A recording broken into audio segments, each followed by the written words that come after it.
Ni newydd weld Colin Tibby yn arwen wrth i ni edrych ar Pencampwriaeth Gwrywaidd yr adran B. Stephen Howard o Brydfa Boston yn Swydd-Efrog yn cael golwg arnyn nhw yn rhedeg yn unigol. Ac Owen, mewn ffordd, mae yna adeiladu yn ystod y dydd heddi tuag at y Pinnacle yn dos. Ie, i ni'n mynd o un Pencampwriaeth i'r llall ar hyn o bryd, felly'r Pencampwriaeth Gwrywaidd sydd gyda ni ar hyn o bryd yn yr adran B. Yn dilyn hynny wedyn bydd y brif Pencampwriaeth yn yr adran yma. Eto fyddwn ni'n adeiladu ymhellach at y brif Pencampwriaethau'r Sioe gyda tocyn i Sioe ceffyl y flwyddyn, sef y price in hand nes ymlaen y prynawn yma. Gyda tocyn Sioe ceffyl y flwyddyn, mae'r ceffylau gwedd a dosbarth ei hunain mewn ffordd os?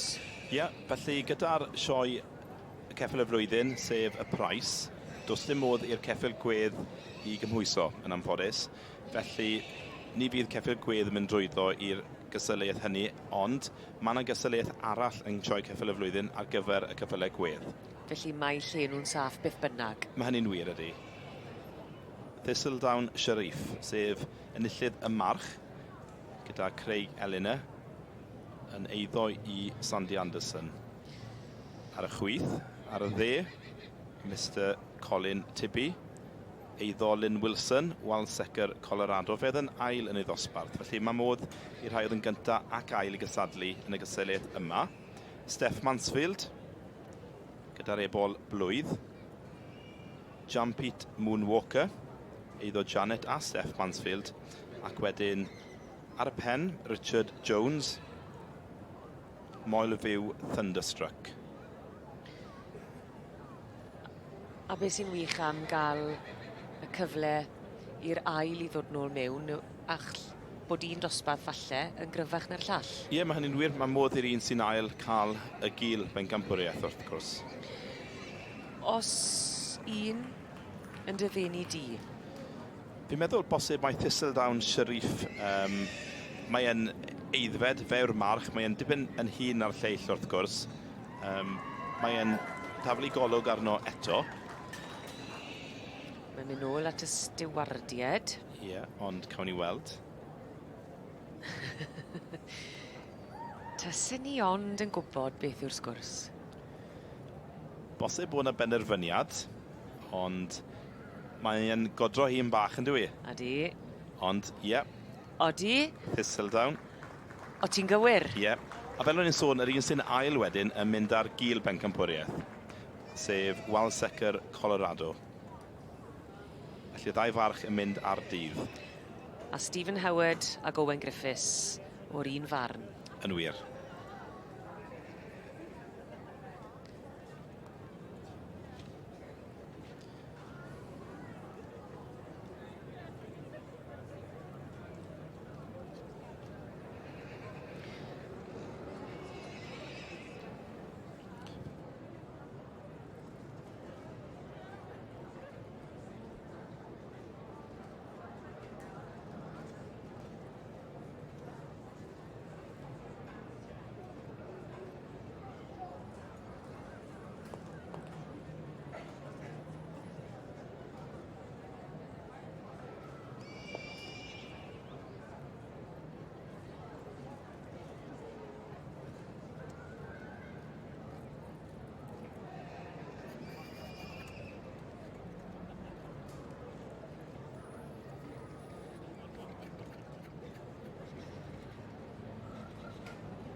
So, as you can see, Special 47 has just been awarded, and that is the Hilly Perpetual Trophy, and of course the Royal Welsh Agricultural Society Championship Rosette, along with the Welsh Pony Society Gold Medal for the best male in the section Bs. And this year, in this year's Royal Welsh Show 2023, the champion is awarded to Exhibit 572, and that's Sandy Anderson's Thistledown Sharif. Congratulations to all involved with Exhibit 572, and sitting in reserve is Exhibit 585. And that's L. Wilson's Wolfsker Colorado. Felly, llongyfarchiadau mawr I chi. The male champion there going to 572, that's Sandy Anderson's Thistledown Sharif, and the reserve champion going to exhibit 585, property of L. Wilson, Wolfsker, Colorado. Llongyfarchiadau mawr I chi. Many congratulations. Show your appreciation in the grandstand. Mae'r egni yn uchel a'r ysbryd yn llawen wrth I Craig Eleanor ddangos mai Thistledown Sharif sydd I mynd ar wobr gynta a Pencampwriaeth Gwrywaidd y Merlod Cymreig. Llongyfarchiadau mawr iawn i'r perchennog, Sandy Anderson. Was in the ring, presenting